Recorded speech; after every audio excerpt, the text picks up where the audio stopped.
சென்னையிலேருந்து சுமையா அப்படிங்கிறவங்க கேட்குறாங்க, ஆண் குழந்தை பிறந்தால் நாம் முடிமளிக்கிறோம், பெண் பிள்ளைக்கும் முடிமளிக்க வேண்டும் என்று அவசியம் உள்ளதா?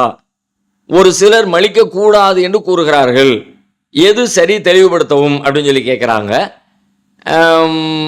குழந்தை பிறந்ததுக்கு பிறகு குழந்தைக்கு செய்ய வேண்டிய சில காரியங்களை ஸல்லல்லாஹு அலைஹி வஸல்லம் நமக்கு சொல்லியிருக்கிறாங்க. அதை நம்ம சுன்னத்தான் நம்ம செய்கிறோம். அதில் ஒன்று என்னென்னா, அந்த அக்கீக்கா கொடுக்கறது, தலை மலிக்கிறது, பிள்ளைக்கு பேர் வைக்கிறது, இதெல்லாம் அந்த பட்டியலில் வருகிறது. இப்போ சில பேர் என்ன சொல்கிறாங்கன்னா, பொம்பளை பிள்ளைக்கு வெட்ட தேவையில்லை, முடி வெட்ட மொட்டை அடிக்க வேண்டிய அவசியம் இல்லைன்னு சொல்கிறாங்கங்கிறாங்க. அப்படி பொம்பளை பிள்ளைக்கு ஆம்பளை பிள்ளைக்குன்னு பிரித்து சொல்லுகிற விஷயங்கள் அதுக்குள்ளே எதுவுமே இல்லை. பிரித்து என்ன சொல்லப்பட்டிருக்குது? அந்த அக்கீக்கா கொடுக்கறத பற்றி சொல்லும்போது ரசூலுல்லாஹ் சொன்னாங்க, ஆம்பளை பிள்ளையாக இருந்தால் 2 ஆடும், பெண் குழந்தையாக இருந்தால் 1 ஆடும், இதில் பிரிக்கப்பட்டிருக்கிறது.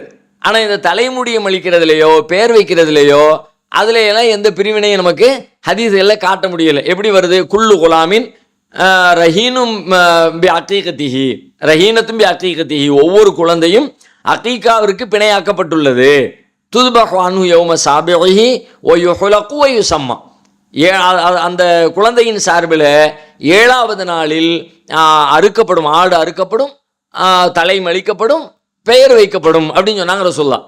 இப்போ இந்த ஆடு அறுக்கப்படுறதுல மட்டும் ஒரு விதிவிலக்கு. ஆம்பளை பிள்ளையாக இருந்தால் ஒரு வகை, பொம்பளை பிள்ளையாக இருந்தால் ஒரு வகை. ஆம்பளை பிள்ளையாக இருந்தால் 2, பொம்பளை பிள்ளையாக இருந்தால் 1 என்று ஒரு கூடுதல் விதிவிலக்கு இருக்கிறது. தலைமலித்தல் பேர் வைத்தலை பொறுத்த வரைக்கும் எந்த விதிவிலக்கும் சொல்லப்படலை. அதனால் பிரித்து சொல்லுவதற்கு எந்த முகாந்திரமும் இல்லை.